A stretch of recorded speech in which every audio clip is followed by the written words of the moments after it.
बठिंडे वाले मदरसे की बात है, इन्होंने तो कोई डॉक्यूमेंट नहीं इशू किया कि हम we have take over the मदरसा। ये तो जस्ट आके वहाँ पे आके बैठ चुके हैं। कोई ऐसा डॉक्यूमेंट इवन मदरसे के किसी बच्चे या किसी भी उस्ताद को कोई कुछ भी नहीं दिया इन्होंने कि हम ये मदरसा हैंड टेक ओवर कर रहे हैं। अब टेक ओवर करने का मतलब क्या होता है? अगर इन्होंने टेक ओवर मदरसा करना ही था तो इनको रिस्पॉन्सिबिलिटी लेनी चाहिए थी ना, उन बच्चों का खाना पीना रहना सब कुछ लेना चाहिए था।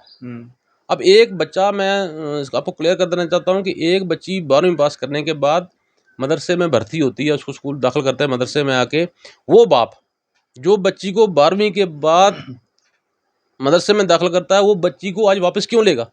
उसने उसको इधर इसलिए भेजा था कि ये कुछ सीख के आएगी। अगर एक लड़की मुसलमान है तो उसको, मुझे लगता है कि उसको इस्लाम के बारे में सीखना चाहिए और तालीम हासिल करना तो मेरे हिसाब से एक बंदे का राइट भी है, और इवन मुस्लिम्स के अंदर तो ये एक फ़र्ज़ भी है देखा जाए तो। बिल्कुल। तो देख रहे हैं न्यूज़ इंडिया और मैं हूं अरफाज अहमद डैंग। पिछले दिनों आपने देखा था जो लड़कियों का मदरसा है बठिंडी में, वहाँ पे अचानक से पुलिस बल पहुँच जाता है। शाम के समय वहाँ पे हाई स्कूल सुजमा के जो टीचर्स हैं, प्रिंसिपल हैं, उनको ज़िम्मेवारी दी जाती है। वहाँ पे उनको कुछ लोगों को पहुँचाया जाता है और पुलिस की मौजूदगी में जो है वहाँ पे ये कहा जाता है कि जो बच्चियाँ हैं वो अपनी जो दीनी तालीम है वो हासिल करेंगी।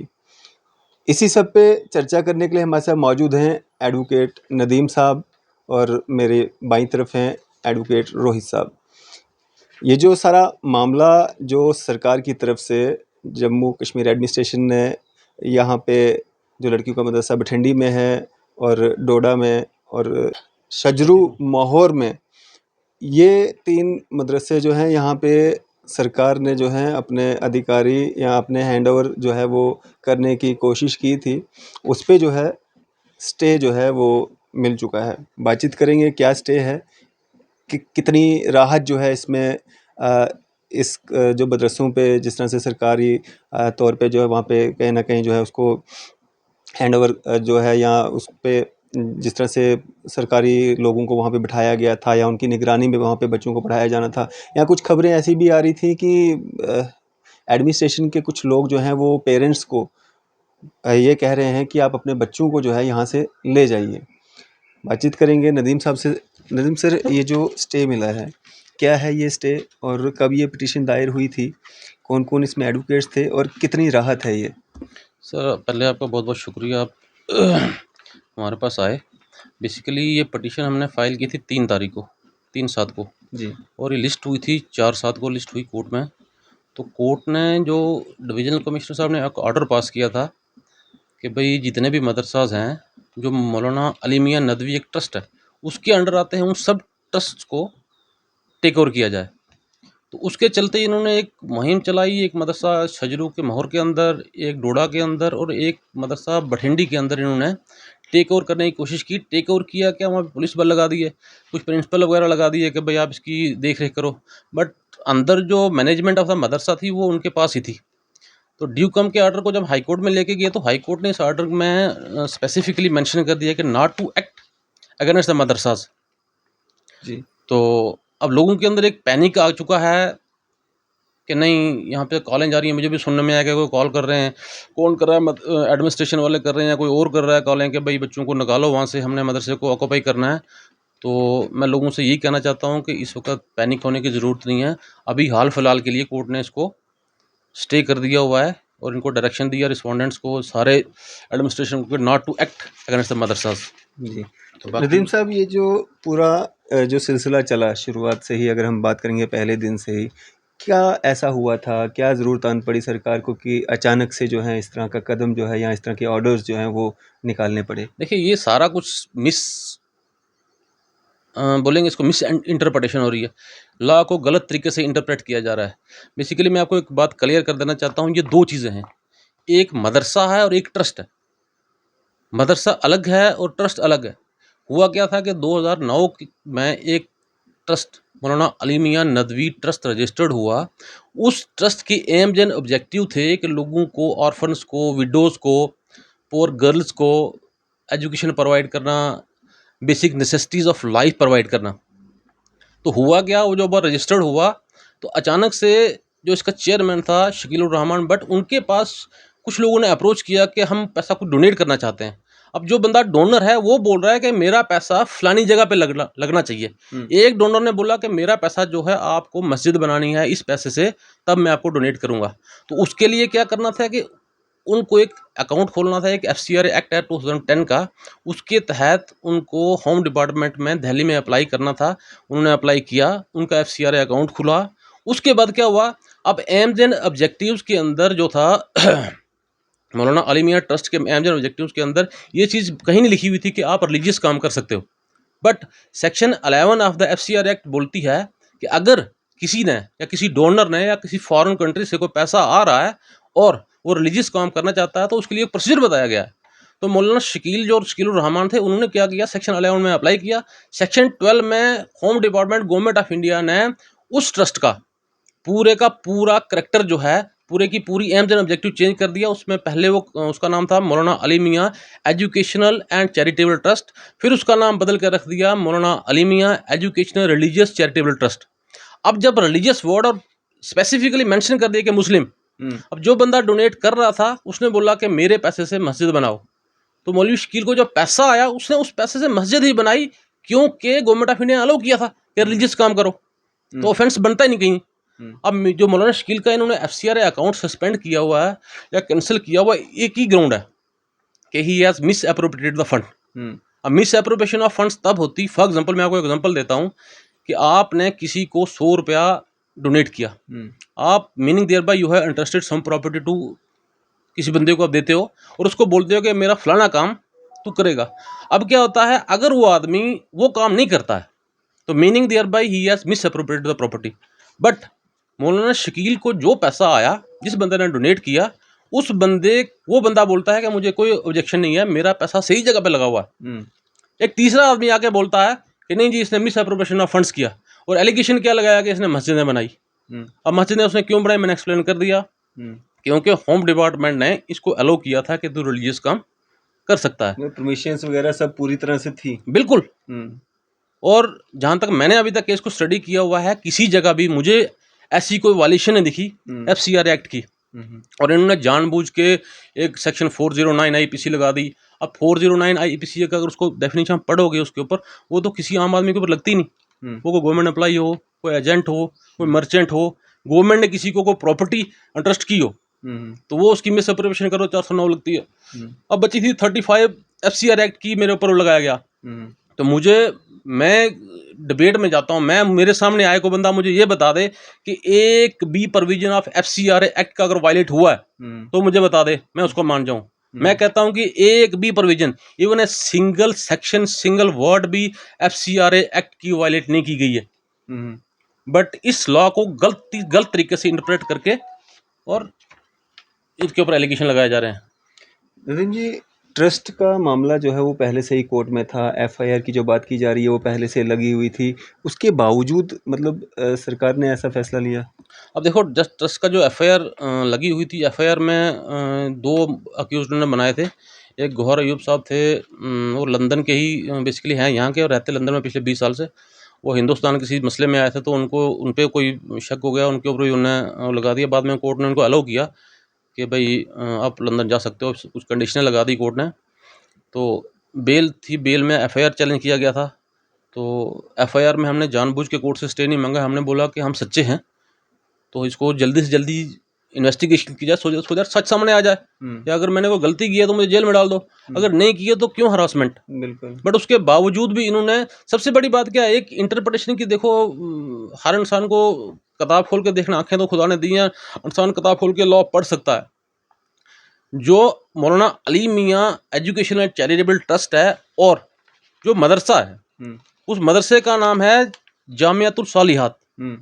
वो मदरसा 1997 से चल रहा है, उसका इस एजुकेशनल ट्रस्ट से कोई लेना देना नहीं है। मतलब कि दूर दूर तक कोई रिश्ता नहीं है इन दोनों के बीच में। ये ट्रस्ट डोनेशंस के ऊपर चल रहा है। वो मदरसा लोग फीस देते हैं, लोग डोनेट करते हैं वो मदरसे के लिए अलग से, ये पैसा फॉरेन से पैसा आता है, और वो बंदे लोग बोलते हैं कि हमने कहाँ पे, किस जगह पे हमारा पैसा यूज़ करो। और इस दोनों चीज़ों को मिला के कि भाई ये जो मदरसा और ट्रस्ट है, इन दोनों को मिला के इकट्ठा करके तो अब गॉड नोज बेटर कि क्यों ऐसा करे यार, ये तो ड्यूकम साहब या एडमिनिस्ट्रेशन ही बता सकती है कि इसके पीछे रीज़न क्या है, कि कौन, सबसे पहली बात है कंप्लेनेंट कौन है। मैं तो ये पूछना चाहता हूँ कि कंप्लेनेंट कौन है। जिस बंदे ने पैसा दिया उस बंदे को कोई परवाह नहीं है, उसको कोई ऑब्जेक्शन नहीं उसको है। कोई ऑब्जेक्शन नहीं है। इवन क्राइम ब्रांच ने ड्यूरिंग द इन्वेस्टिगेशन एक मेल भी किया था यूके के अंदर, जहाँ तक मुझे इन्फॉर्मेशन है वो एक स्टेटस रिपोर्ट फाइल उसमें आया था कि हमने मेल किया।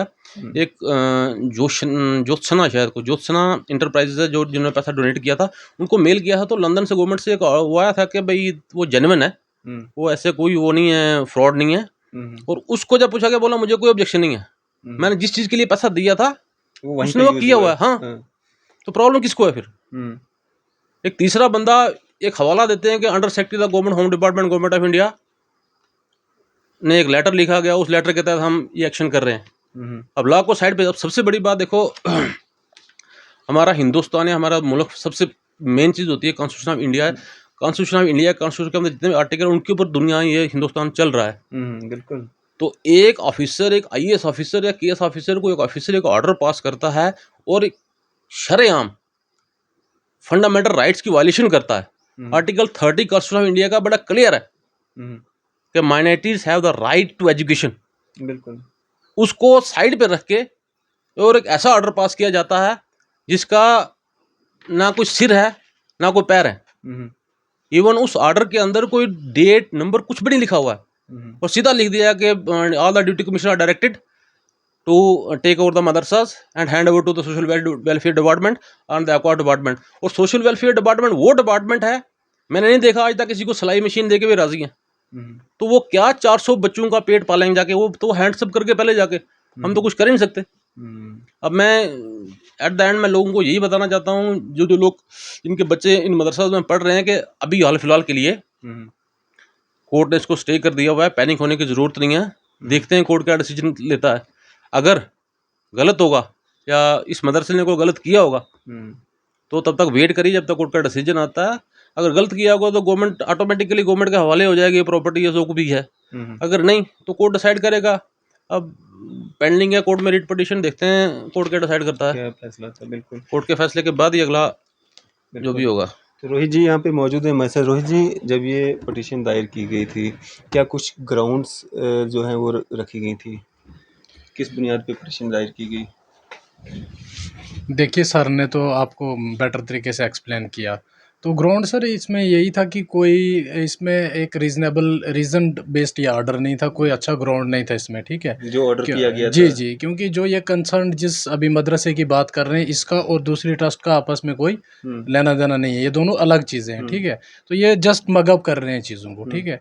तो इसी को मतलब देखते हुए जब कोर्ट को लगा, ऑनरेबल कोर्ट ने इसमें डायरेक्शन दिया हुआ है, कोर्ट का ये डायरेक्शन है, जैसे आपने बताया कि लोगों का अप्रीहेंशन है काफ़ी, तो जो भी पब्लिक मुझे देख रही है, लोग देख रहे हैं जिनके बच्चे वहाँ पे पढ़ते हैं, तो मैं आपके थ्रू ये मैसेज देना चाहता हूँ कि डरने की ज़रूरत नहीं है।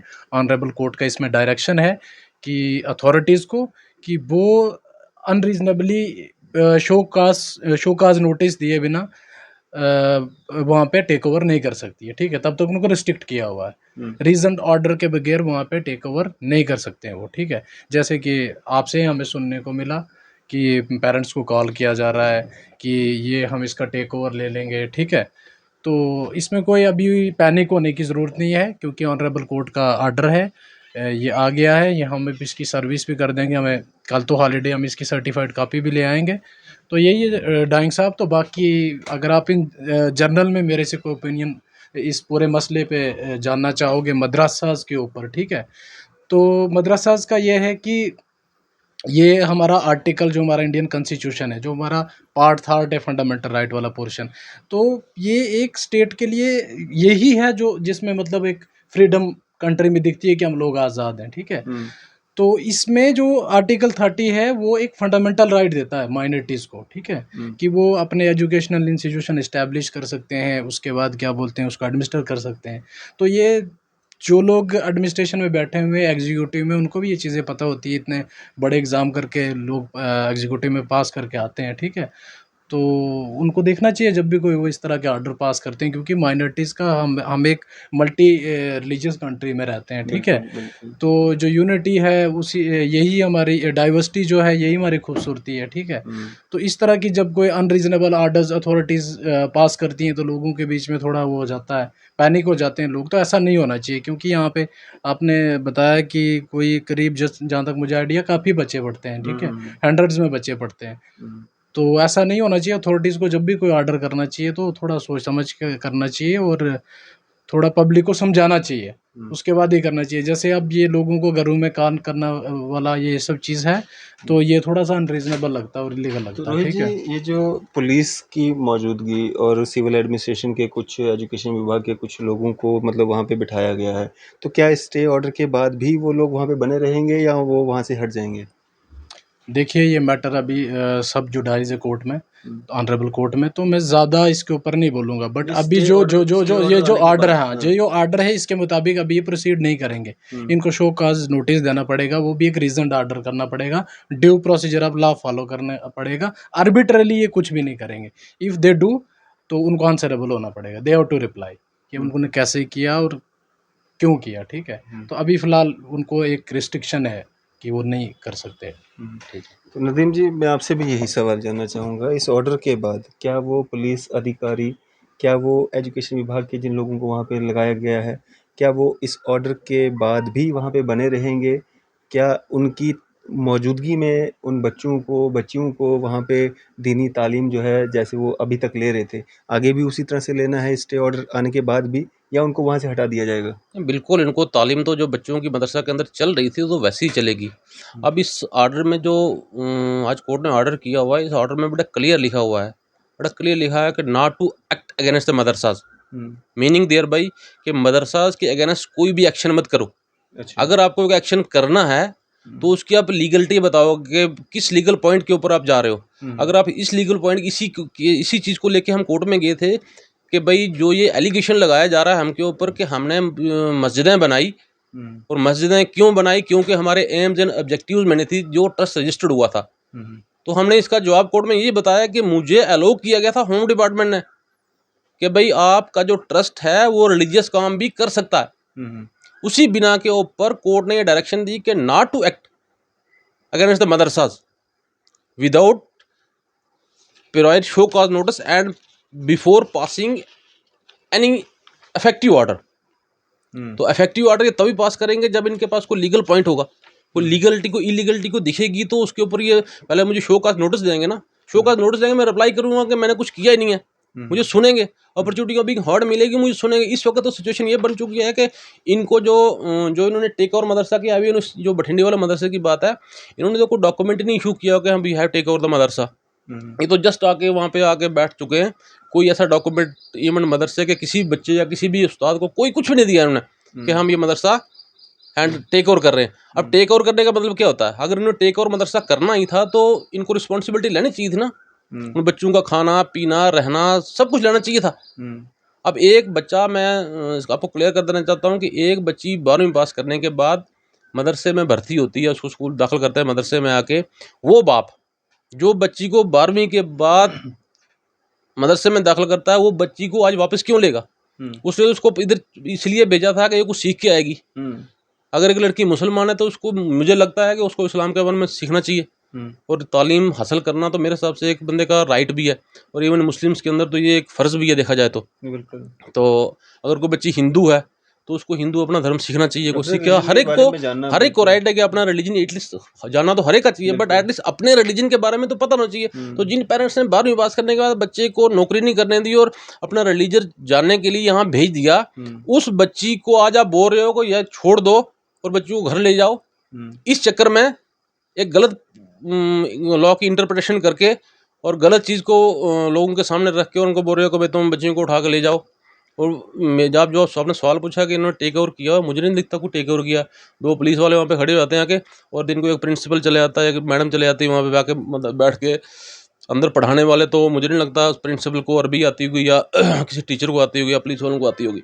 अंदर तो मैनेजमेंट सारी मदरसे के लोग ही वो सब कुछ कर रहे हैं। बिल्कुल मैनेज वही कर रहे हैं। तो जिस हिसाब से ऑर्डर है तो मुझे नहीं लगता उनको वहाँ पे रुकना चाहिए अभी, जब तक कोर्ट का डिसीजन आता है। अगर कोर्ट का डिसीजन आता है कि मदरसे को टेक ओवर करो, तो मैं ये कहता हूँ कि मैं खुद being a council of the मदरसा, मैं खुद चाबी हैंड ओवर करूँगा गवर्नमेंट के। अगर कल को कोर्ट ये डिसीजन देता है कि भाई दिस मदरसा इलीगल और मदरसे ने कोई इलीगल काम किया हुआ है, हम भी बीइंग देखा जाए तो we are the lawmakers, we are not a lawbreakers. बिल्कुल हमने अगर हमारा तो काम है कि लॉ को, लोगों की जो फंडामेंटल राइट्स उनको प्रोटेक्ट करना।